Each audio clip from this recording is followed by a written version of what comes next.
qysh tash mund të thosh ti, po çfarë fjalë por është në Kur'an, thotë lexo, studio, nuk thotë më ndaj analfabet. Nëse të rrin analfabet, po supozoj është një vend islam, edhe aty ka shumë analfabetizëm, do të thotë që Islami ty është fake, është fals. Pse është fals? Sepse ata janë kabinë kundërshtim me Kur'anin. Kur'ani thotë lexo, studio, hec përpara. Edhe është obligim. Po, është obligim.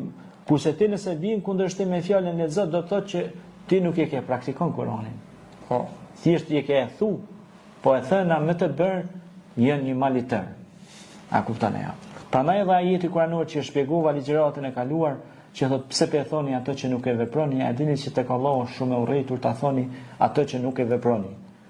E tash për shembull thot shoqëri, hin në xhami, për shembull edhe tash shtrohet pyetja, shkojmë në një xhami, pa marrë parasysh se ku në ndonjë fshat ose qytet edhe shohim xhamati sa është i arsimum çaj xhamat.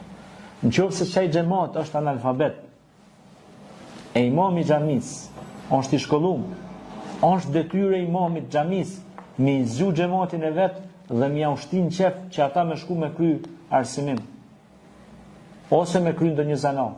Pra mi obligim e ka. Pse se xhamati kur është ignorant, atë çka?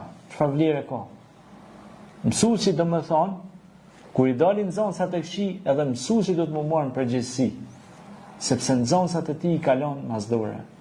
Dhe e ka bëm si mdhënien thjesht një formalitet për ta marrë një soproge. Pra, qëllimi i tij është me shkruajt ato notat, me mshël sikur po të bëhet në përdo kolegje ose universitete private që i kanë bën pazar.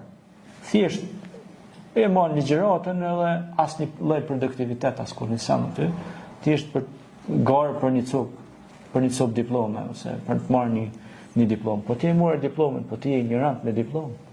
Ti një paditur. Çfarë të vjen ajo diplomë kur ti nuk ke dituri? Kur nuk e njeh zanat?